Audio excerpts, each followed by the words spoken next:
Call to order the March 20th, 2019 Planning and Zoning Commission. Roll call, please. Barbie? Buckley? Here. Castro? Here. Klein? Here. Maxwell? Here. Wright? Here. Chair Doe? Here. 6 present. Approval of the agenda. Any additions, deletions, or corrections? And if none, I'll take a motion. Motion. Second. So moved by Maxwell, second by Klein. All in favor say aye. Aye. All opposed, same sign. We have the approval of, we will do the January 23rd, 2019 minutes first. Any additions, deletions, or corrections? Excuse me. And if none, I'll take a motion. So moved. So moved by Buckley, second by Maxwell. All in favor say aye. Aye. All opposed, same sign. Next, we have the February 6th, 2019 minutes. Any additions, deletions, or corrections? And if none, I'll take a motion. So moved. So moved by Klein. Second. Second by Maxwell. All in favor say aye. Aye. All opposed, same sign.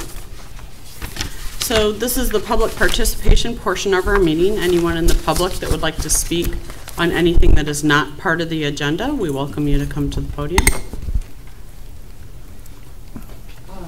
I think first we would like to request more of a detailed outline of what is going into the space that you're talking about. Sure, we'll get to that shortly. Well, then I have no questions, and I'd like to defer, you to defer that I can come back Yes. and ask questions once that's. Yep, when we get that part open, we'll Thank you. yep, no problem. This piece can be confusing to people, so thank you. No problem at all. So there being none, we will move to new business.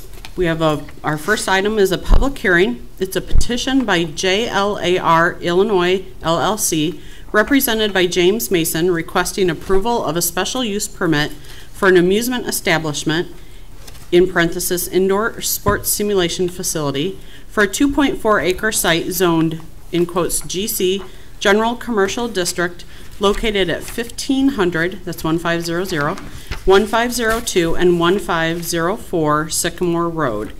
And I open to the petitioner first. So if you'd state your name and address, please.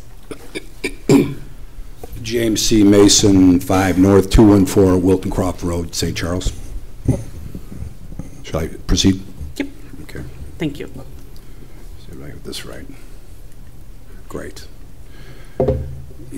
I'm Jim Mason, Mason Properties and other entities in town, and I bought this shopping center from Bob Wildenrod and the estate of Tom Rosenau, about 10 or 15 years ago, 10 years ago.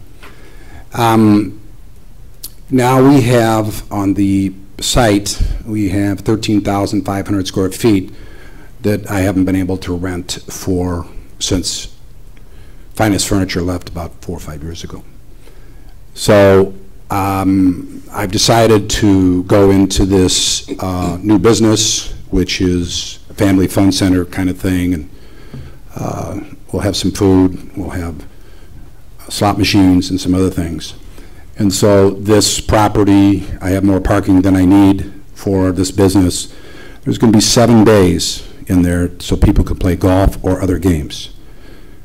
A lot of the machines will play, you'll be able to pitch, bocce ball, soccer, kickball, all kinds of things. The computer tells you how well you do. And then I'm going to make it so on the floor, oops, didn't mean to do that. On the floor, I'm going to, like a big floor like this, we'll have for corporations, if we have families coming in for weddings or for other events, they'll be able to play the machines, whatever game they want to play. And we'll have putting tournaments and other activities. We'll have a bar there that's world class. We'll have pizza and pasta. We will not have a kitchen. All the food will be brought in from other restaurants. We have 160 to 70 parking spaces, and it is a professional. We had doctors, dentists. We have a restaurant there, and then one gentleman sells fish. So what we have here is this space that's perfect for this. I will advertise in Chicago TV. I will have customers coming from all over the Midwest. Universities have called me for their golf teams. So this operation will be world-class. Okay, so I will go through. I apologize, my back's killing me today, so I'm a little off, so I'll do the best I can. This is an area view, and you can see it. We have 2.4 acres. I have 1, 2, 3 entrances to the property, and we have, there's available for 22 tenants, and right now I think I have about 19 tenants. A lot of these tenants have been there for 30 years. Okay, so that's there's a bigger one, you can't make it. You see about 23. You've got the swimming pool across the street, and then you have the golf course, Kishwaukee Golf Course over there. Now, one thing I'm going to do with this property, and I didn't bring it up here with me, is these golf machines will be able, right now when I buy them, they'll have about 30 to 40 golf courses in the software. So if you want to come here and play Swoopy Pines, or you want to play Pebble Beach, you can come and play 18 holes right there. 4 people would pay $60 an hour, and you split that 4 ways. And this is going to be phenomenal. Now, I have another concept that I'm going to do to the rest of the golf courses in the United States. I will contact them, and if they will do the hardware and their own production work, I'll let them put theirs on my slide, and you can come play golf courses anywhere in the world. If they don't want to pay the production cost, we'll just leave them off, because I'm not going to pay to do that because I got so many now. So the golf machines, the bays are 20 by 20, about 12 feet high, and the ball goes into the screen, and nobody can hit a ball to hit anybody else. Okay, these are the bays right here, and they're all different kinds. That's not exactly it, but that's the concept. Okay, again, TrackMan Golf. This is some of the, now TrackMan, you've probably seen it on TV. When the golfer hits the ball, you can see the arc. That's TrackMan. So that's what that'll be doing. More concepts. Can't see it. Different games, different things you can do. These are the exact video of these exact golf courses were shot on site. Now this here is not as specific as what it could be, so when you're playing, you'll think you're at Pebble Beach. This is a simulation of some way. We'll have sofas, we'll sell golf paraphernalia, and Dave Pegler will probably give lessons there. He's the pro at the Kishwaukee Country Club. More concepts. You see the sofas are out behind the back, so when people are up there golfing, you don't have to stand around. You'll have a table. You can have snacks or a cocktail. These are the different golf courses that are in all the machines right now. As I said, if I want to, I'll make it available to other golf courses. If they do the production work, they'll be on the list. That's it. I'm available for questions. Okay. Thank you. Thank you. So I open to the city next. Thank you. You have a staff report in your packets regarding the request. The request is for a special use permit on the site. The site is Zone GC, General Commercial, and amusement establishments are a special use. And as indicated, you'll see on here the subject tenant space within the building here. It's about 11,890 square foot, contained a previous furniture store and some professional offices. So it's vacant now. The floor plan for the use was provided in your packet too.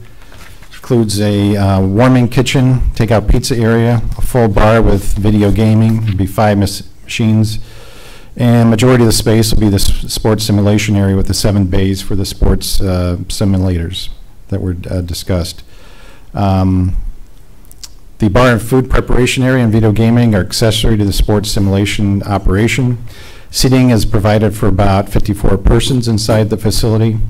Sports simulators are a combination of video, camera, computer equipment. allow the participant to simulate engagement in a number of different sports indoors, including golf, which would be the major ones featured on the machines here, but you can do other ones too. Square footage-wise, the sports simulation area take up about 8,530 square feet, with the remainder about 3,300 square feet for the restaurant, bar, video gaming area. On February 25th of this year, the council did approve an amendment to the liquor code of the city to create a new category for regulated liquor licenses to be called indoor sports simulator facilities. And the classification falls under the hospitality category. So the council approved amendment to the code. They didn't approve this project. They didn't approve a license for this. The applicant still has to go through that process. It just allowed for that category of license to be applied for. So with the sports simulation area, there's a counter for participants to register and purchase merchandise. There's also a pickup window for the bar. The owner's concept was explained pretty much is to permit the bar area to be used by people 21 and over, and also to permit pizza takeout area and sports simulation areas that can be used for all ages. So persons within the sports simulation area would be permitted to consume alcohol beverages if they were legal age. The permitted hours of sale for bar and hospitality sales per liquor code is 6 a.m. to 1 a.m. Monday through Thursday, 6 a.m. to 2 a.m. Friday through Saturday, and 10 a.m. to 1 a.m. on Sundays. The sports simulation areas can remain open even outside these hours for the liquor sales. And I think the applicant indicated that they possibly may be open 24 hours for the sports simulation in the pizza pickup area. So the applicant worked with the city staff in modifying the floor plan a little bit to make sure there was good visibility throughout the whole area. The applicant has indicated the inclusion of a staff counter in the sports simulation area provides the owner with the ability to view the whole area. It's similar to like a bowling alley where you can, take liquor from the bar area and out to the bowling alley, and there's all ages out there too. So this is the same type of category as bowling alleys in the city in terms of the liquor code. As mentioned, the subject site, the owner, it's under single ownership. There's a total of actually 5 buildings under the ownership of the applicant. The subject, the building here, also the building up front, which is a cash store, this multi-tenant building here, smaller building here, office, and the Secretary of State's building, all under one ownership. They share parking. There are some reserved spots for some of the tenants, surrounded by commercial uses to the north, west, and south. Of course, the Park District across Sycamore Road, and there is residential, single-family, and multifamily to the east and to the northeast of the site. There are total, according to the survey, a total of 189 parking spaces provided in the lots in the shopping center. Again, they are cross-access parking easements in existence there already. Based on the uses and their square footage, I did a calculation. There's approximately 166 parking spaces required, so they have extra parking based on our formulas in the Unified Development Ordinance. And that required parking does include the indoor sports simulation facility and the associated uses. With special use, we can adopt conditions with those that we've done in the past. That's certainly allowable. In looking at the site, we like to maybe do some upgrades to the property, bring it more into compliance if feasible. A few conditions are recommended in the staff report. One is to fully screen the existing trash dumpster to the east of the cash store, installing some landscaping along Sycamore Road frontage, and also just to document the survey site plan to show how many parking spaces are required on the site. With any special use, we have standards and findings of fact, and those are listed in the report. We found that the proposed special use complies with the standards. It complies with the GC standards for the UDO. It's compatible with the surrounding land uses, compatible with the comprehensive plan, which calls for commercial on the property. It will not be detrimental to the surrounding area. There's adequate parking on the site. They're going to add some landscaping to the front along Sycamore Road. They're going to be within the existing tenant. They're not expanding the tenant space. There was a previous commercial use in that location. Adequate utilities are already provided to the subject site. And again, the site will not be detrimental. It will fill in a vacant commercial tenant space, which will be helpful to that Sycamore Road corridor. We did receive a few letters and emails. We did receive a citizen response form from First Rockford Group. They own the shopping center to the, on the north side of Dresser Road where the Fitzworks is. They indicated their support for the project. Also received a citizen response form from Gregory Clark of 1407 North 14th Street. Was in support of the proposal but wanted to see more specifics regarding alley access, parking, and noise. After the agenda was posted Friday, we did receive another citizen response form in support of the project. That was from David Baker, who owns a duplex on Oakwood Avenue, again noting his support for the project. So there's a sample motion provided that recommends approval of the project for this indoor sports simulation facility in the tenant space shown on Exhibit A. That Exhibit A shows this tenant space here, so they'd be approved for that particular specific location. And there's a floor plans in your project that show the gaming area, the sports simulation bays here with the video gaming, seating, the bar, the warming kitchen, pizza pickup area in this location up here. Again, we're not approving the floor plan. They would have to comply with the liquor code requirements and all that, and building codes when they do apply for a permit. But it does approve them in the specific tenant space location, but not the specifics of the floor plan. And the conditions, as I briefly mentioned, are listed on Exhibit B, fully enclosing the trash dumpster on the site, adding some landscaping along Sycamore Road, including 7 shade trees and 56 shrubs. That came from the kind of a guidance from the UDO. If we looked at the UDO and this was a new building, they would be required for that amount of frontage along Sycamore Road, 14 trees and 56 shrubs, and working with the applicant, agreed that we would require half the trees and all the shrubs would be required. So again, they're not obligated to it, but we thought there's no landscaping along Sycamore Road now. It's an older commercial project built before our current landscape standards, so we thought getting some shrubs and some trees along Sycamore Road would be a good idea. So, and the applicant worked with us and has agreed to those standards. So that's the staff report. Certainly can answer any questions that the commission may have. Okay. And open up the public portion, and then we'll go to questions if we have any from our commissioners. Excuse me. If there's anyone in the public who would like to comment or have questions, you can come to the podium. Go ahead. Yep. Okay. Yep. You okay? Okay. Take your time. If you can state your name and address, we'd Sure. appreciate it. My name is Chris Hooker. I live at 520 Woodley. So I'm here with my friends who own property right behind the property that's mentioned. One thing that I would suggest or want to clarify is that there are residential properties right adjacent to the property in question. And so there are concerns about noise. I would suggest that if there's going to be some type of vegetation towards Lincoln High or Sycamore Road, that there also be some type of noise abatement adjacent where those residential properties are. You can have large, I'm not thinking of what kind of plants to put there, but I know that there are some that reduce the noise, and I would suggest that. That would be a good barrier between the residential and also the business, and also improve the looks as well. Also, I would like to ask, is the current buildings going to be totally knocked down and then a new one replaced? No, there'd be no demolition. They're going in an existing tenant space. There's no removal of any building. Okay, and so the back parking lot would be used for employees then? Or for general public?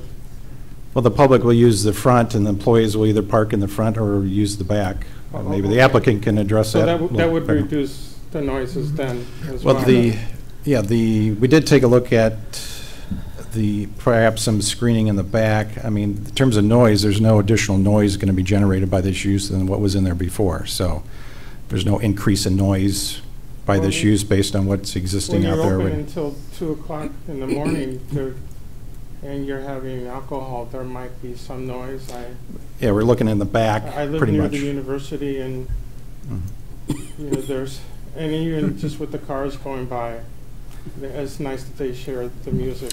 And we looked at some screening possibility in the back. The pavement does go right up to the property line pretty much, so there's some limited area to put up anything. And it does slope down, I think, to the residents too, so there's some limitations in putting something up. But May I ask if you've had issues in the past?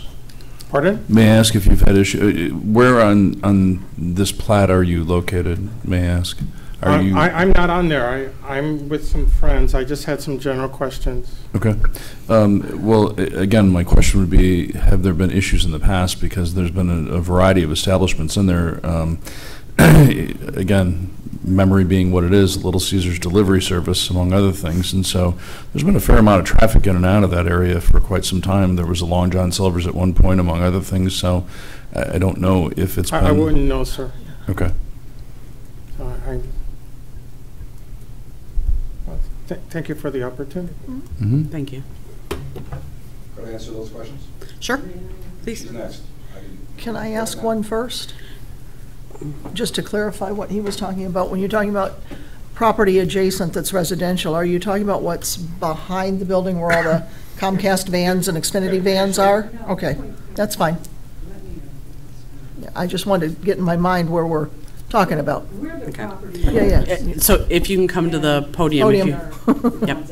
Okay. If you can come to the podium if you have any questions or comments. Had some comments. But my brother and I, it's Gregory Clark, I'm his sister Geraldine, and we purchased 1407 North 14th Street. It's 1407 and 1407 and a half. It is a duplex. It is an investment property for us, completely rented. We have an extremely long lot which runs right up to the alley. I think it's right here, Oh, correct? Yes. Are you, if I could, are you on the side, like Secretary of State's here and then you're there? We can look directly at the Secretary of State's office from the back of the Thank property. you. That's what I was trying to figure out. I couldn't see it. I understand Got it is a little difficult. Yeah, got it. This is us right here. Yep, okay. One of Thank you. our first issues is that we bought it in October. We have not fenced yet. We have 200 and some feet of yard space to fence.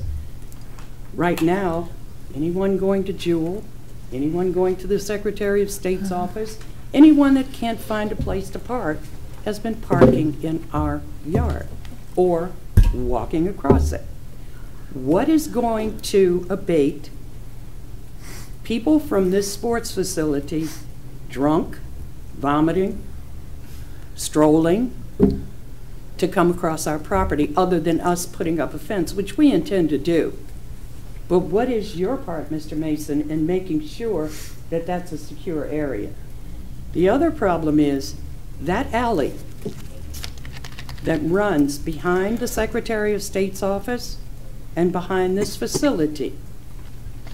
We have trucks coming in there for testing at the Secretary of State's office, fine, that's during the day. Xfinity's in and out of there. Won't traffic from that also be coming through? That is supposedly a fire alley. We have parking spaces back there for our tenants. We had a problem this winter when the city plowed 4 feet of snow in front of our parking spaces in the back. And I had to call and ask, can you please, because our tenants need to park, which they didn't respond to. Those are some of the concerns, and the noise. And I was born and raised in Chicago. I find being here the last couple of years, it is very laid back and quiet. But I do see where it could be a problem, especially when you are talking about young people. They will hang out in parking lots. They will roam up and down that alley. And they will walk across properties that are back there. And I think there's only one that's fenced. So that is a concern to us. What are you going to do to try and cut down on that? Or is it all falling on us? Those are my questions to you and to Mr. Mason, and I hope that they're valid. One of my neighbors did comment on the fact that this will increase the electrical use over there, but I guess ComEd will take care of that. What about water? Your meter. Is there going to be an excessive That's a use of water that city might question. cause some kind of curtailing? Dan, can of- you address that? I believe There's your adequate meter- water service out there. I don't think there'll be any additional Doesn't water. Maybe affect the you. applicant knows if there's any more than, there's adequate water supply. Yeah, at that we don't location. want water pressure down, There will be no Um, problem. and you can guarantee that, Yeah. right? Okay, Dan. This use will not cause additional water, any water issues in terms of Okay. supply. Yeah. But you, yeah, this is my brother. He's lived here 40 years. Can you go to the podium, please? Okay. My statement is brief. She's my property manager. I let her speak for me. I'm not in, I don't have any opposition to your enterprise at all. We're just concerned about our property and the traffic it will generate around our residents. That is it. That's my total concern. I mean, I bid you success and whatever it takes to get this done, you know, but obviously I would have some concerns living that close to your new proposed development. We have tenants there. And it's fully rented, like I'm saying. So that's why we're here. That's why we showed up, that's why we're here. We're not here to say no, we're not for it or anything like that. Okay. Thank It's a you. great idea, actually. But we want to make sure, and I'll get back on the podium, we want to make sure that our concerns are addressed and that they are valid in my mind, because I am a bill-paying tenant and a resident of the city of DeKalb since August of 1974. So, Thank you. thank you. Thank you. And a voting one. Shall I answer? Yeah, go ahead, Jim. Please. All right, folks.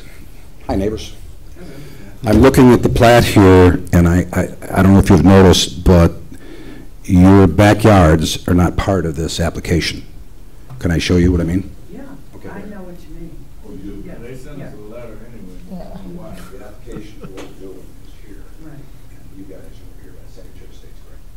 Okay, yeah, right across from right Right. across the alley. So, the interesting thing about this is that most of the people that want to play golf in this place will enter from Sycamore Road. They will, they may come by the Jewel, but they probably won't go by you. The other thing is that I'll never be able to handle more than 50, 60 people in there at the same time.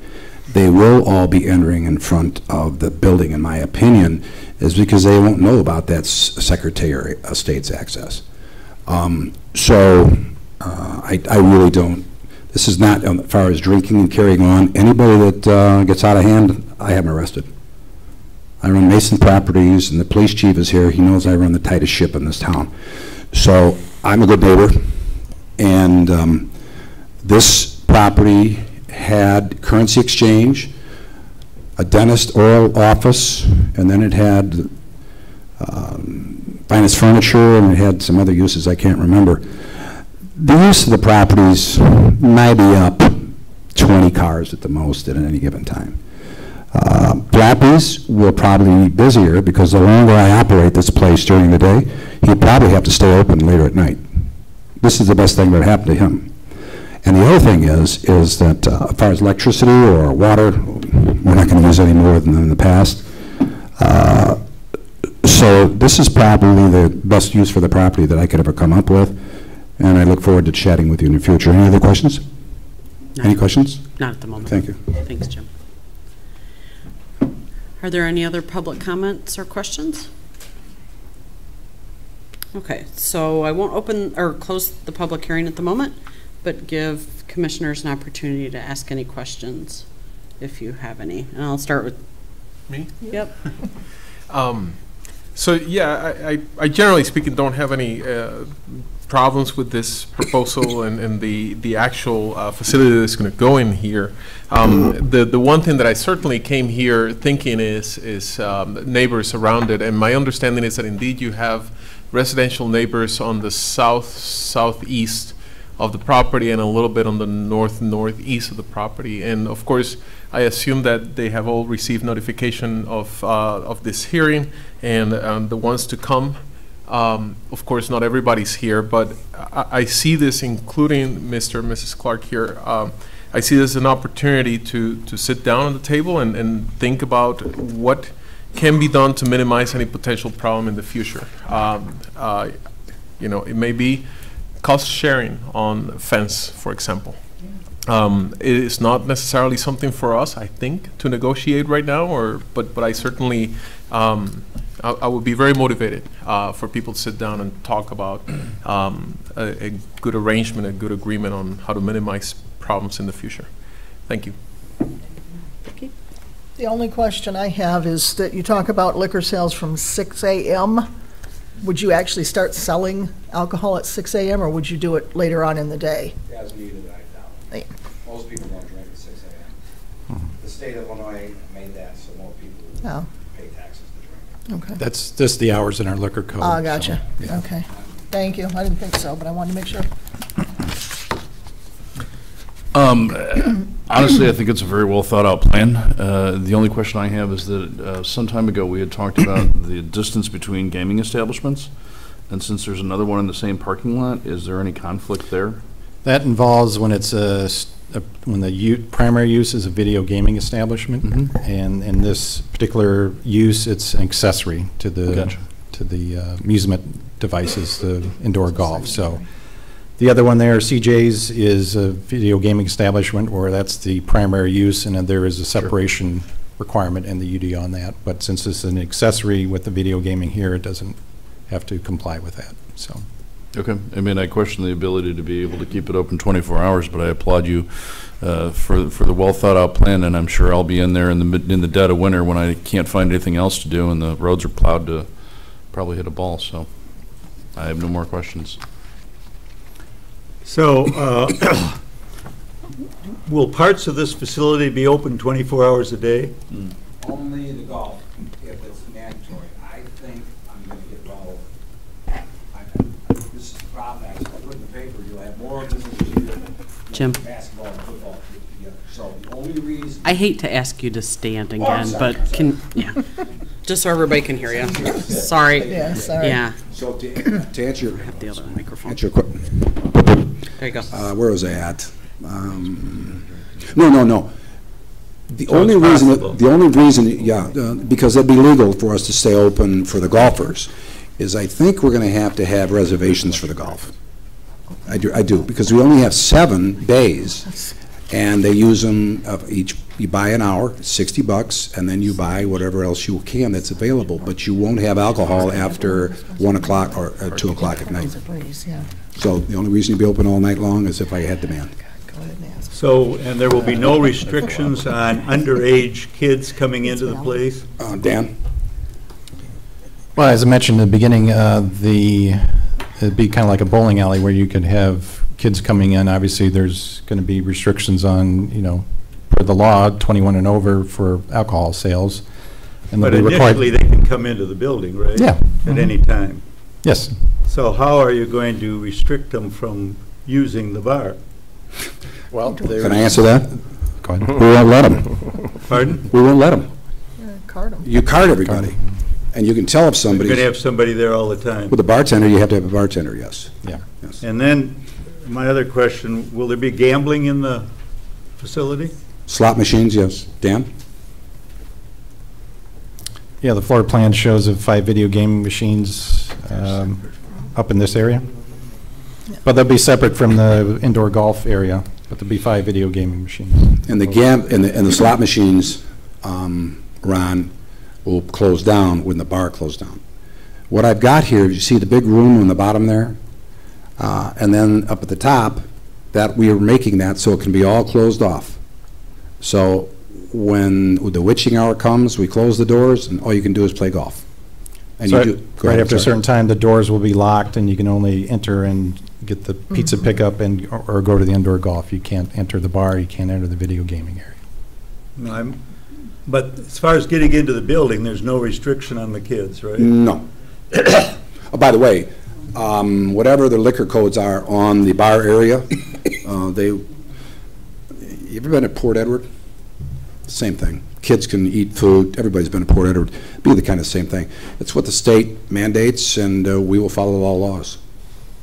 So Guaranteed. there's a restaurant also, is that correct? It will be- Not a restaurant. Everything will be cooked at other kitchens in the community, and they bring you make your order. I'll have little kiosks on the tables. If you can see, there's a bunch of places where you can sit, those round things. Thank you. Who's doing that? Who's running? Dan. Is that you? We're going to be able to have companies, weddings, and stuff like that. And you'll be, if you're an adult or if you have a family, you'll be able to eat there, rest there, and. But big thing is, we're making this so you can lock. Dan, would you show them where the pass-through is on the right and left of the bar into the big there? We close that door, and we have security. And that's what the applicant worked with the city on, and making changes to make sure that those were areas that doors could be locked, and that there was visibility in the bar area here to both sides of the facility. So you anticipate people might come to the restaurant who were not going to use the other facilities? Or were they always? You know what? I'll make the best bar in the county. You what? I will make the best high-class establishment in the county of DeKalb. You go to my laundromat, you'll see what I mean, on South 4th Street. So this will attract for beauty, for functionality, and for the sporting of it. There'll be 12 different activities in those bays, and children will be managed the same way they are in the bowling alleys. Any other thoughts? I'm a little uncomfortable with the whole thing, but thank you for your answer. You're welcome, sir. Jerry? What type of deliveries do you expect, the usage of the alleyway there? None. There won't be any activity back, that's Comcast back there. There won't be any activity that way. Everything will go off the front of the property. You'd have to go out of the way to use behind the Secretary of State, which these folks live. There won't be anything. So the liquor delivery and all that stuff? Well, will you be can't, through the no, we front? can't deliver liquor. Okay. No, we can't, that's against the law. We can't deliver liquor. And I do not have a liquor license to sell liquor other than at the bar. Okay. The square footage that you're proposing here, does it include that old currency exchange, dentist office? Yes, it does. That's all in there? Dan, can we give him a close-up on the, That's the front view. yeah. The furniture store on the right, previous one in the professional office on the left, include the dentist. But that is the area here shown in the subject tenant space outlined. This was the furniture store. Back there, Dan, show them right in the back, the deliveries. All right. We will do less activity than it was for the furniture store. They used to have big semis and stuff back there. We won't have anything big like that. And we'll also take a lot of stuff in the front of the building because we have 2 double doors. If we're not busy, it's easier for them to drop off and bring you through. There's 2 doors, there's 3 doors. There's one where the currency exchange was at. It's hard for, wish I had a pointer. Don't have a pointer. Okay, there's that door, and there's a big door. It's easier for, now a lot of the stuff will go through the middle of those doors, as I say. There won't be any delivery trucks over on this side. Back out, tell them not to. No delivery trucks on the other side of this. Jim? Jim? Yes? Where Finest Furniture is, that's where the golf simulators will be? Mm-hmm. And then where the brown spot side is where the currency exchange, whatever it was, that's going to be the bar, restaurant type area? Yes, Dan. Okay. Floor plan, please. Perfect, thank you. Floor plan. Well, there it is. Yep. Okay, you can see, we'll have to do it this way. Vicki, you see where the carpet goes like this? That is the double doors. Gotcha. Yep. Where the furniture storage would be. Yep. Everything in that big room was furniture. Mm-hmm. What I'm gonna do is blow off the wall and put the bar there, and you'll be able to sit at the bar through glass and see the first, you'll be able to watch people play golf. Okay. You'll look across like that. There will be some furniture in there, for people to sit around. I'm an interior designer, and so I gotta look around the room and see where things should be. Mhm. So I'm bare bones right now. Thank you. Jim, if I can ask, are you going to do anything radically different with the signage? I know you have, I think, a vertical out front, and then obviously the storefront signage in the front now. I'm glad you asked that question, because I'm naming this. Trump names things after himself. I'm going to name this after my name, because it'll be Mason Indoor Golf, DeKalb, USA. So we talk about the business. Sure. Mason Indoor Golf, DeKalb. Wherever I build these, it'll have Phoenix, it'll go everywhere I go, that'll be the thing. And I gotta be honest with you, this is a prototype.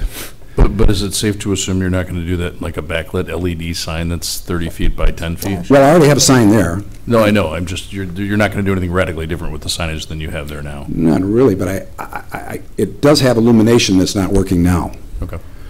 And I will have to get a sign permit to do it. Sure. And we'll do it as classy as we can, but it won't be like Vegas. Is that what you're asking? Because that question will come up, Yeah, yes. we I'm won't. asking it now so I don't have to ask it later. I think signage is better off, unless you're in Vegas, subtle. Halo lit. Yeah, Yes. yeah, make it classy, make sure they can see what it is, and the sign should give a message, and maybe an email at the bottom, I don't know. Sure. Any other thoughts? I have one question about the landscaping. So you were talking, the landscaping that you've discussed is off of Sycamore Road, correct? On Sycamore Road on the grass. I'm having a hard time envisioning 56 bushes. Yeah. There's more than you think. It's 425 feet of frontage across the whole You think there is? So is area that there, is owned, so that goes from the corner all the way to the end of this building, so that's quite a distance. I mean, you have the driveway in there too. So that's a UDO requirement, was 14 trees and 56 bushes. All the way. You see that? My mind. Goes underneath, that's a down. right, Okay, so I've got grass here, and I told Dan I'd put it right here and all the way over to Gotcha. It's a street Okay. view, Chris, it shows in so front. right, okay. And the bushes are wrong one? Yes, right So along the street is line. there, excuse me, is there any opportunity to perhaps put some trees in the back? In the back? Yeah, to help with like the There's really buffering not Well- even back there. at all? It's somebody else's property. People they've lived here for 50 years, and they have time. And I won't have any more traffic, I'll have less traffic. It's the same. It is. And, you know, Comcast is there there's for gonna be 25 more no- years. Everybody's going to be Secretary parked of around State, here they'll because move. the Flappies is over here. Yeah. The other gambling establishment's here. That Yeah. Asian restaurant is here. There is very little. We- Yeah. I Okay. did take a look at I that, just and wanted it to make is, sure. Thank you. this setback between the pavement and the lot line is very short, Okay. and it does slope down, so you need at least 5 feet, maybe more, to put landscaping in. Sure. And so then build it- up and, yeah. I'm not sure how it would work back there, actually. Okay. Without, just from initial visual kind of look of it, and Okay. looking at the survey. Okay. Okay, so I want to give the public one more opportunity to speak if they have any further questions. So if there is any other questions or comments outside of what we've had. Unfortunately, I am very much, fortunately, I'm very much in favor of your project. I just have my doubts. I do not want my tenants disturbed. And if you do any kind of feasibility, or if you just have someone sit there all day, you can see the traffic in and out of that alley. And they do walk across to get to this facility.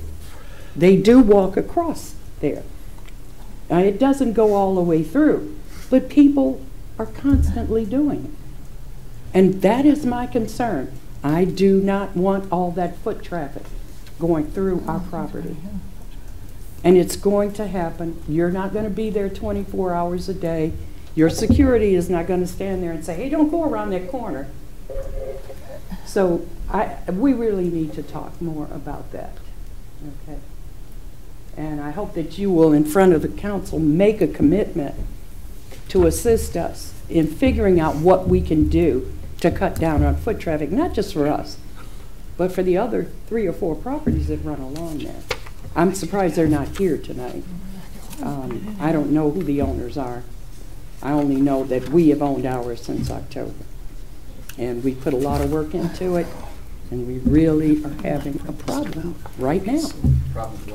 People walking across our yard and right up beside our house, by the garage. And our tenants are saying, well, we come out and there are strangers out there.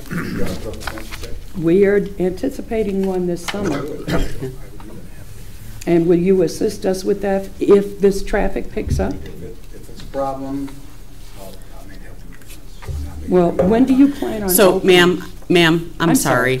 So this isn't, This this isn't your discussion, business, right? well, this discussion isn't part of the plan, and it's not something that we can vote on.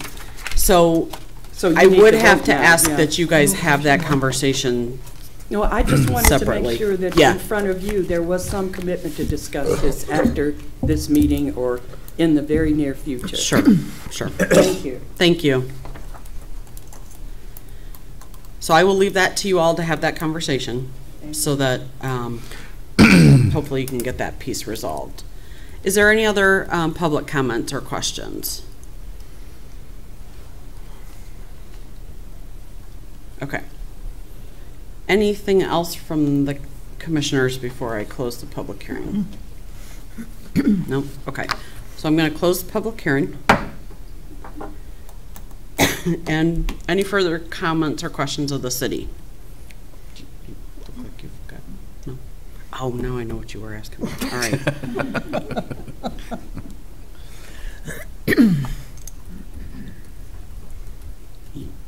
There is.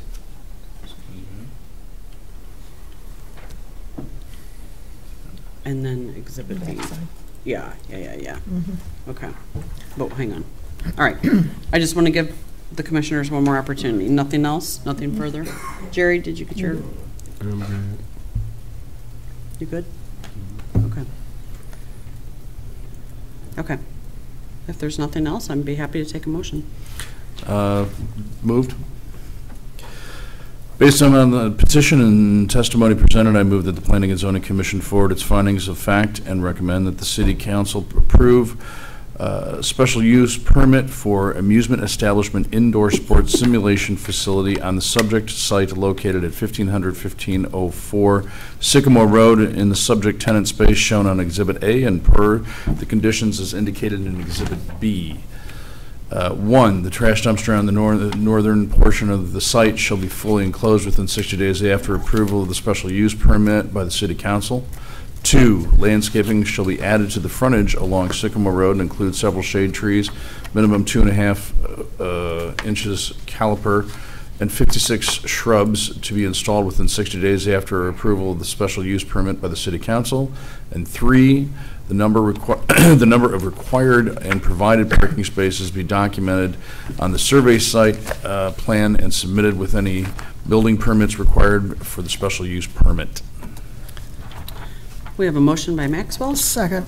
a second by Buckley. Any discussion? One final comment. Ms. Clark, I would encourage you to reach out to your alderman or alderperson and or the other neighbors and mediate the conversation. I'm sure that Mr. Mason will be willing to sit down on the table and see what comes out of it. Thank you. Thank you. Okay, roll call. Castro? Yes. Klein? No. Maxwell? Yes. Wright? Yes. Buckley? Yes. Trudeau? Yes, 5 yes, 1 no. That motion passes. thank you. Thank you guys for coming as well. Okay, our second item is a public hearing. A petition by Commonwealth Edison Company, in parenthesis ComEd, represented by Scott Safe hopefully I pronounced that correctly, of Sidley Austin LLP for approval of a zoning map amendment upon annexation from the, in quotes, SFR1, single-family residential district to the, in quotes, PDI, planned development, industrial district, and approval of a zoning map amendment from the HI heavy industrial district to the PDI planned development industrial district to allow ComEd to expand their existing substation at 1827 Pleasant Street to improve the substation's reliability and to increase safety and security. Also requested is approval of a planned development, preliminary and final plan and waivers to the Unified Development Ordinance. And I open it first to the petitioners. Thank you, Madam Chairman, and good evening, members of the Commission. My name is Scott Safe of the law firm Sidley Austin, 1 South Dearborn in Chicago, attorney for Commonwealth Edison Company. I'm joined today by my 3 team members, Chip Carter, project manager of Commonwealth Edison, Frank Godowski, a project engineer from Burns & McDonnell, and Dave Buckley, a civil engineer and stormwater engineer from Christopher B. Burke Engineering. I'm going to give a brief overview of the project and the site. I'm displaying on the screen now the location. This is an existing substation called the Glidden substation. It's known in the world of the electrical grid as TSS 83. And it is northeast of downtown and northwest of the airport. It's the same, we're proposing the same use, better functionality, and better reliability. As you'll see as I move into the presentation, the substation is substantially set back from public roads. It's substantially buffered by trees and other industrial uses and old railroad rights-of-way. And as you mentioned, we are seeking annexation, rezoning, and final plan development with certain waivers. What you're looking at now, and I'm going to explain what we're doing, the process of what we're doing is a technical term called hardening a substation, which I didn't know what that was. But what it is, you are looking at a map of the ComEd system. The yellow lines are the 138 kilovolt highways of the system. This substation sits within that highway, connected by these lines to other substations in the area. So what you see to our west is the West DeKalb substation, and to the south, the Waterman substation. This substation that we're discussing tonight, Glidden, is an intersection of 138 kilovolt lines. There are 4 of them, transmission lines. There's also 34 kilovolt lines, which are sort of the more heavy-duty distribution lines that serve sort of the backbone of a community, and 12 kilovolt lines, which sort of run through the streets and alleys. So this substation is a junction of all those things. A hardening project is to take what's known as a straight bus system, which my colleagues can explain in much greater detail than I can, which is sort of a straight line, older system of a substation, and which creates some issues in that when one transformer needs to be maintained, all of the transformers need to come out of service all at once. And so you can't isolate one transformer from the others. There are 4 at this location.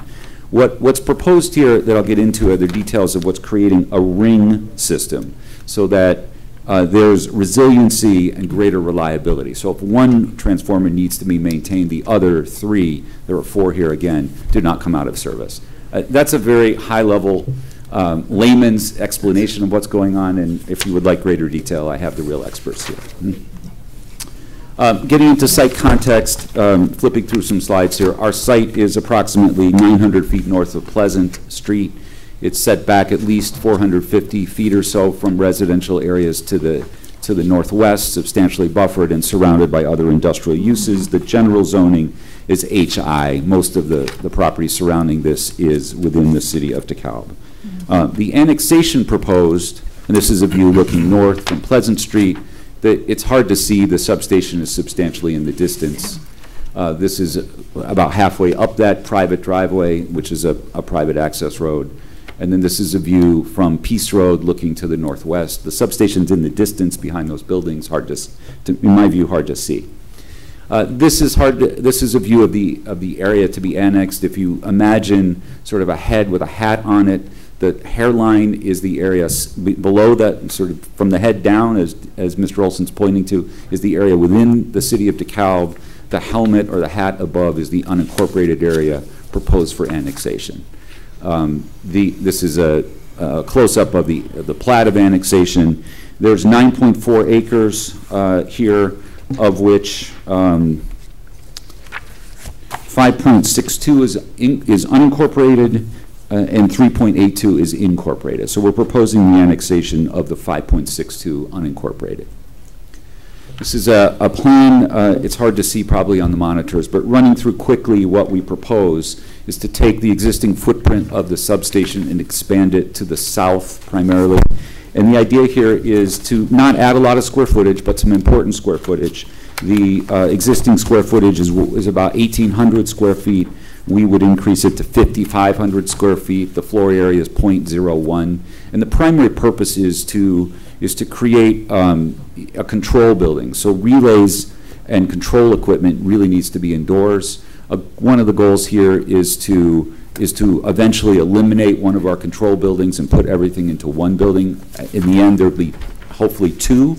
One control building that addresses the 12 kilovolt lines, the distribution lines, and a separate one that controls the equipment for the 138 and 34 kilovolt. No building will exceed 14 feet in height. This is completely unmanned. People are at this site only when maintenance activities need to occur or some type of emergency situation.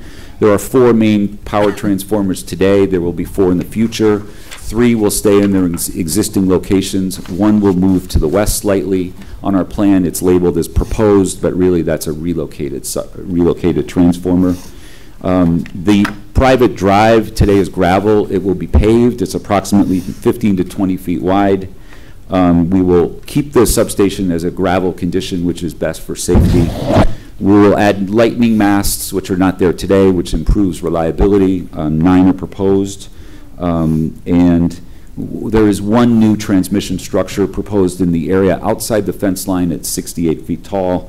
5 existing transmission structures will be removed. 1 will remain.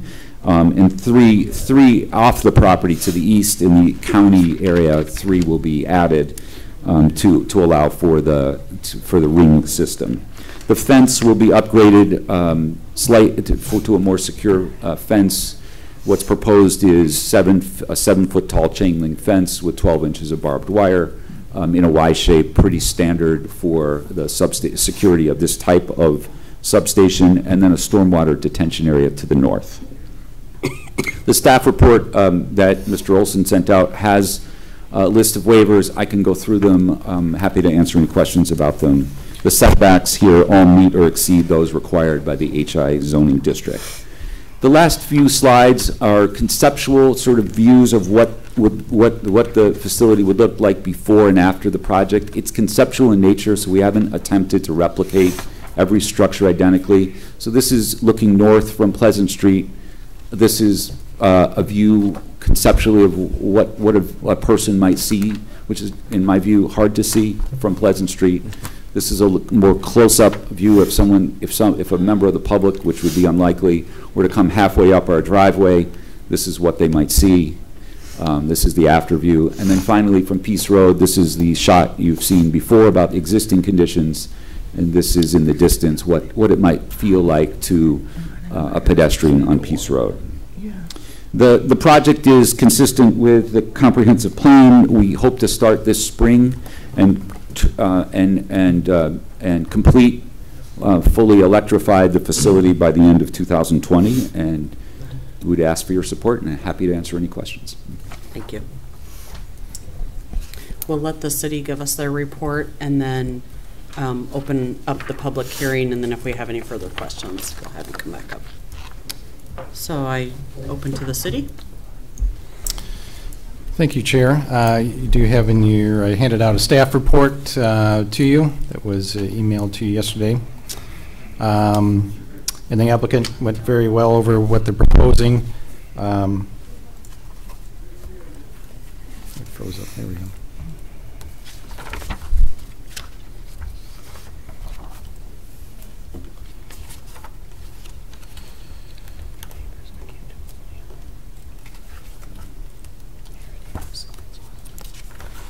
The part of this, most of the existing substation is unincorporated DeKalb County, about 5.6 acres, so they're going to propose to annex that. Most of that's in the northern part here, as it was explained earlier. Any property annexed to the city is automatically zoned single-family residential, so they're going to rezone it from single-family upon annexation to the planned development industrial district. And then most of the expansion will be occurring to the south of the existing substation. Kind of shown in the gray here is the expansion area. Most of that's going to be in the area that's already in the city, so they're going to take that area and rezone it from the heavy industrial to the PDI district. And going with the planned development district because they have a few waivers requested to the UDO, so those waivers are accommodated in any planned development. That's part of the process. And those waivers are regarding fencing, private driveway standards, not requiring a zoning lot but a private street, and not requiring water service. So the applicant went over very well with why they're proposing this expansion. It's needed for the area.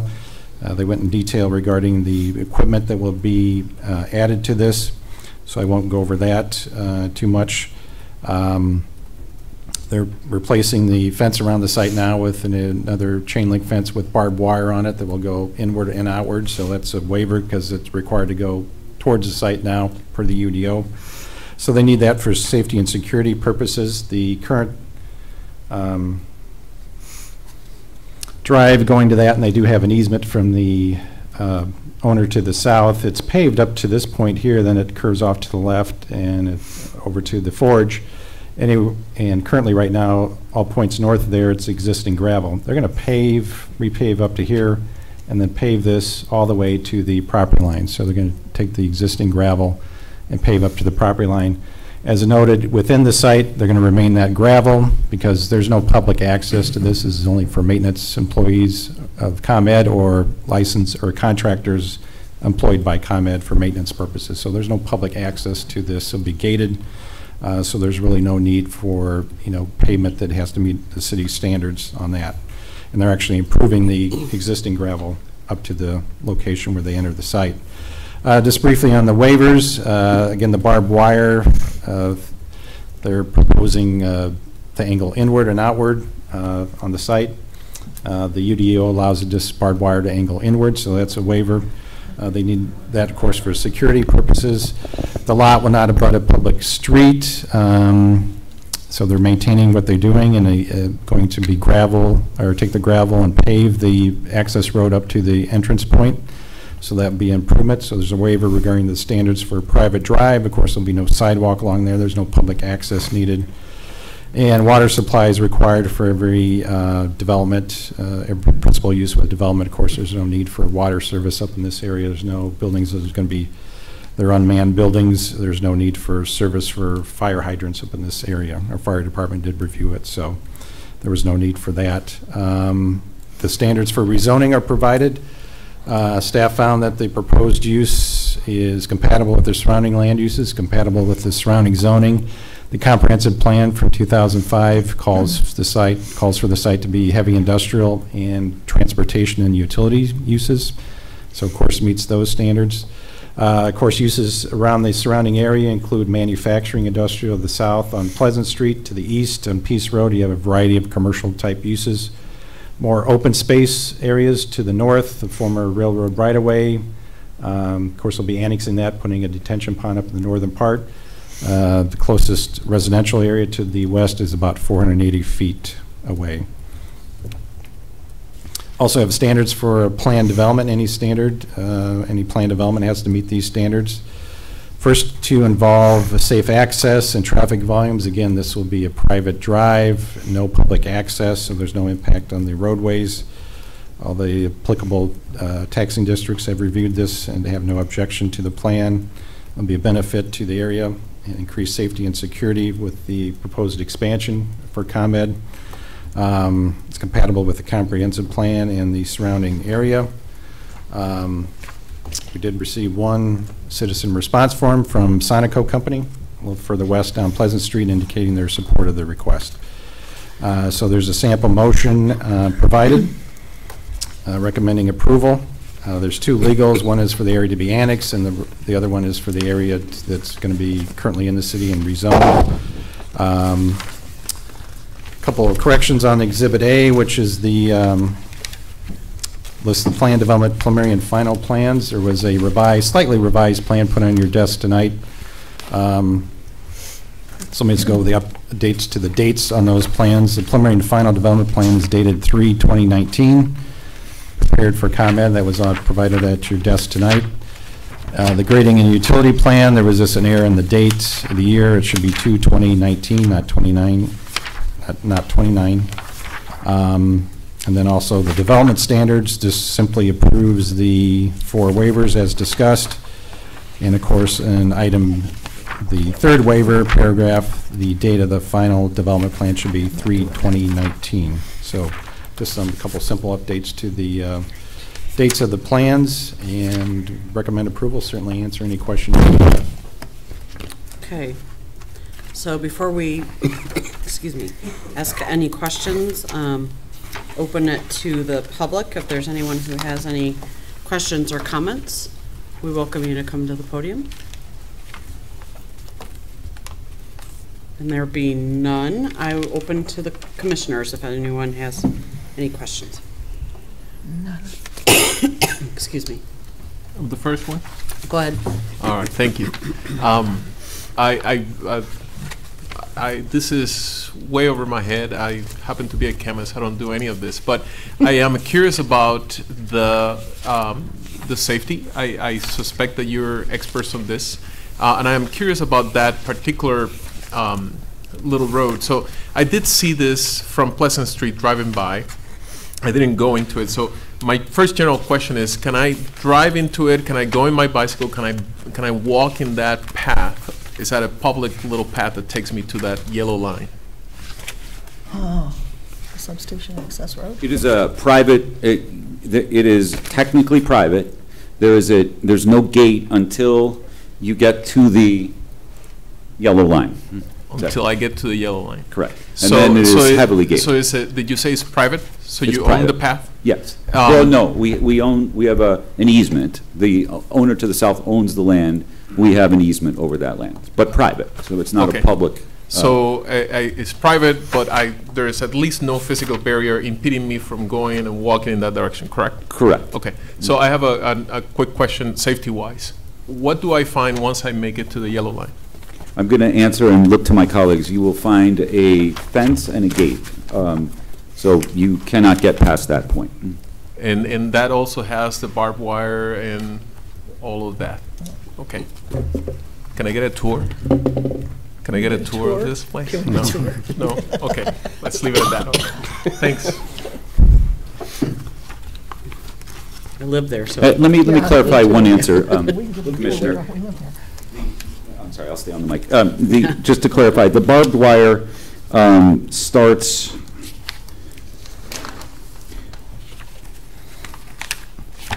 the property line is depicted by the yellow line. Just to clarify, the white line is where you'll run into the heavily secured barbed wire. So there's a gap there of 40 feet to meet a setback requirement. Okay. But as a normal citizen, I wouldn't necessarily see the yellow line, of course. It's Correct. only in the map. You'll come right to the white line, and that's where you'll meet the But heavy again, security. no way for a normal person with normal resources to go through it. It's a That's safe. correct. Okay. No. Thank you very much. And if I hear anybody has scaled that wire, I'll know where to look first. Yes. Well, hey. Kidding, I'm joking. I'm If our joking. power goes out, we'll call Dave. Yeah, right. Yeah. Did you go in there? Vicki, do you have any May not questions? get an answer if you call it at that point. No, I don't have any questions other than Chair Doe and I don't live very far from there, so Yeah. if it helps the service, I'm all for it. Right. Thanks. No. No. I- Ron? Do you have No, any I have no questions? questions. Jerry? Are there any dangers that could possibly the public could come into with this upgrade? Anything that you see? And No. It's a typical electrical substation. This particular one is set so far back, it's actually almost an ideal location for this kind of use. It will have the secure fence with the barbed wire. So the answer is no. And the overall benefit for the DeKalb community, can you just summarize that for me? Sure. I mean, the central benefit is this change to the modern structure and setup of a substation, so that if there is a maintenance activity here, right now we'd have to take the whole substation offline in order to do that. For example, if, as I mentioned earlier, if one of the transformers has a maintenance issue or has an emergency issue, and so by not having to take the whole substation offline, today we create additional stress for the adjoining substation. So this is more protective in terms of taking proactive steps to avoid outages in the future. Thank you. I have a question. Approximately, what's the population that this serves? If I mean, I know where I am, but how much further around does it serve? Is it primarily the Pleasant Street area, that what they call the Pleasant Street area? I'll attempt to answer that and look to my colleagues but I think what you're really asking is what do the 12 kilovolt lines serve? Well, because that's really the ones that go out to the community. Yeah, what I was wondering is what happens now if you have to take all 4 of them down, what does that affect? I'm going to have Chip Carter answer that question. Thank you. Hi, folks. I'm Chip Carter. I'm the project manager. I'll do the best I can to answer the engineering questions. I've been just a project manager. But effectively, this station could affect up to 11,739 customers. That's what I was So curious about. That's all I needed. I'm trying to get it in my head. And some of the reliability, and thank you so much for covering. Some of the bullet points that we discussed earlier with my engineering teams are Glidden does feed the DeKalb Municipal Airport. That's the other one. So we also have many distribution 12 and 34 kV lines that can be impacted by transmission events. And he talked about the impact of the transmission being 138 kV. This project will improve reliability and operational flexibility by adding the ring bus that he discussed earlier. It gives us more ability to switch around and leave equipment in service and take equipment for maintenance out of service, so that'll help. Project will improve the resiliency also because of the ring bus and the additional breakers that we're going to be installing. Frank, we're installing 12 new breakers? 12 new 138 kV breakers. They're the items that open and close under fault conditions, storm conditions, and separate outages from non-outages. So there'll be 12 more of them as part of the ring bus. And eliminate the single point of failure by installing these additional breakers to reduce last contingency scenarios. So those are really the biggest advantage points. We've got a whole litany of the work that we're going to do, but high level. I think Scott covered it very well. So, okay. Thank you. That's sufficient. Thank you. Yeah, I did have one quick question, and excuse my naivete for the whole annexation process, but who is the legal owner of the property now, the annexed portion? ComEd. Oh, so they have it. Yeah. It's just not annexed in, okay. Right. I gotcha. It's just county. County, correct? Right, unincorporated, DeKalb County. But they own the whole property, yeah. Correct. So I have a question, and this might be more for the city. I guess I never realized that there are no fire hydrants. So why is there not a requirement for a fire hydrant? Well, the hydrants are down at Pleasant Street, and I think this type of use, and when it was looked at, I think in terms of, maybe they can address how they would, if there was a problem fire, how might that, I don't think having, we'd have fire trucks that would have tankers that would go back there and help fight that, Sure. but maybe they can address how fire, they probably have their own people on site kind of handling that somewhat with assistance from the city. And I do ask that because of all the vegetation around there, for one. Mm-hmm. Even though the subdivision or the houses that are behind there are almost 500 feet away, there's still, houses there. But to the south of there, there's a bus company with a lot of fuel, I would imagine. There's just items in the area. So I was curious. I found that very interesting that there's no fire hydrants out there. So, once again, I'll try this as my PM. So, I did come up through ComEd. I've been there for 40 years. I'm like, it's through the construction, working construction. What we do right now is we do monitoring for fire protection monitoring. So, if we do get alarms, if on the newer buildings and that, we would have any internal, like, we use a halon type gas or whatever, so we use water around electricity, so the water doesn't go. And if there is a fire, we always have to get it turned off before the fire department gets there. So it's a means of, and all the time I've been in substation, many, many times, I've never seen any issues spread outside the fence, because we cut the landscaping back, and obviously our equipment is a minimum of 10 to 20 feet away from the fence. So really, it's not been an issue from my experience. So if there was a spark, if there was a fire that happened, how quickly could somebody get to the substation to turn off whatever needs to be turned off, or can that be done remotely? So it absolutely can be done remotely. So all of this, part of these upgrades will help enhance what we call the SCADA operation, supervisory control and data access. It's basically our people monitoring at our TSO, Transmission System Operations location in Lombard, as well as our OCC operations location in Joliet. They'll monitor it, they'll make whatever switching, take stuff out of service, and then we have OESs, or operating electric specialists on the road that do all your distribution work. If we need somebody at the station, they're typically 10 to 15 minutes away from responding. We have our local office right down here in DeKalb also, so response time would be minimized to help meet fire departments if needed. Okay. Okay. Wonderful. Thank you.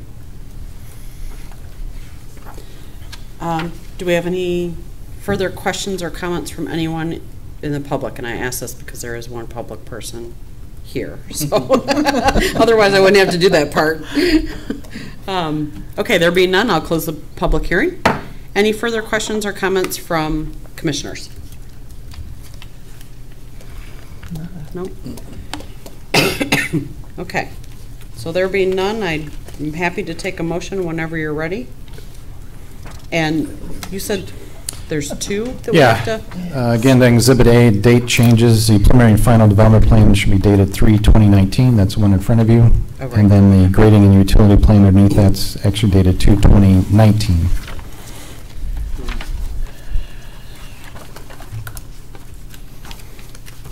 Okay. That's a long one. Yeah. Nobody? All right, I'll do it. And if, in the motion, if you just indicate Exhibit A, one doesn't have to read the entire Exhibit A. They can do it. Except for this noting the date changes on the plans. Okay. Thank you. Sure.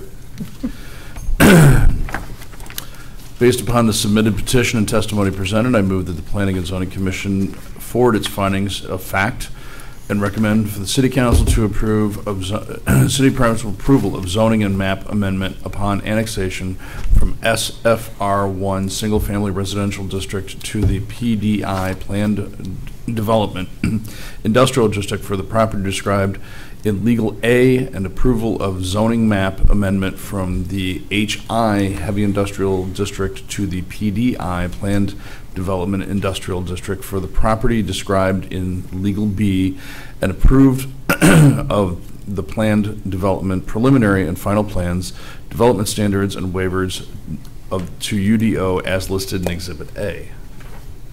Other way. We'll just add to that with the plan date changes. Preliminary plan and final development dated 1/11/1, prepared as for ComEd, grading and utility plan. Well, that was, sorry, the preliminary and final development plan should be dated 3/2019. That's a correction. Oh, I'm sorry. And then I have that above. And then the grading and utility plan dated 2/2019. So if you agree to those. Oh, yeah, yeah. So this is. That's 3/20, and this is 2/2019. All right. Preliminary and final development plan dated 3/2019, prepared for Commonwealth or ComEd. Grading and utility plan proposed grading and storm sewer layout for substation dated 2/2019, prepared by Christopher Burke Engineering Ltd. Fence detail TSS 83 dated 2/26/19. Correct? Correct. Okay. And that's good. Yeah. That's all you need? Yeah. Thank you. You're quite welcome. Second. So we have a motion by Maxwell, seconded by Wright. Any discussion? And I actually have a question. Okay. So down in the waivers, number 1, in the third article, 9.042. The third waiver? Okay. That date down there dated 1/11. Yeah, that should be 3/2019 That should also. also be Yes, sorry. 3/2019 as well? Okay. Yes. So the motion is including to Does include that those date. changes for that plan to that Okay, date. just yes. wanted to clarify that. Thank you. Okay. No further discussion, I'll take roll call. Klein? Yes. Maxwell? Yes. Wright? Yes. Buckley? Yes. Castro? Yes. Chair Doe? Yes. 6 yes. Motion passes. Thank you. Thank you. Reports. Our next meeting will be April 3rd. We have one public hearing scheduled. That is for the McDonald's on West Lincoln Highway. They are improving their facade and also doing some ADA upgrades and some changes to the drive-through operations. Some internal changes too, so there'll be a public hearing. There was a special use approved for that in 2000, and they're amending that ordinance that approved that special use. So that's the only item we have at that time for that meeting. Past council meetings, they did pass the miscellaneous text amendments that was recommended for approval by the commission. The last meeting, it was on February 25th. Also approved the final plat for the Egyptian Theater. Also approved the update to the zoning map, our annual update to that with all the changes that were done last year, so that should be on the website soon. And also they approved the final plans for the Plaza DeKalb project downtown. Also provided a copy of updated zoning and development projects for you, handed that out, that should be in front of you. So that's an updated list as of last week. And that's all I had. Just out of curiosity, has there been any movement on the Annie Glidden Hotel project? They have, are getting very close to, they plan to do the work starting this spring. So we've been in discussions with them regarding what items they need to, work with in terms of the construction plans. That was a big issue in terms of how they're going to phase the construction and how they're going to, do the site. There were some provisions in the development agreement that was provided how they're doing that. So they are definitely gearing up to go this spring on that. Can you make sure Commissioner Barbie gets a copy of this since Yes, she wasn't here tonight? I'll email that to her. Please. Yes, thanks. Thank you for doing those, Dan. I Sure. appreciate Yeah, it. that was It's very nice- helpful. And those are on our Very website too. helpful. a nice So highlight. Mhm. Okay, if there's nothing else, I'll take a motion to adjourn. So moved. So moved by Buckley, Second. second by Maxwell. All in favor, say aye. Aye. All opposed, same sign. We are adjourned. Thank you.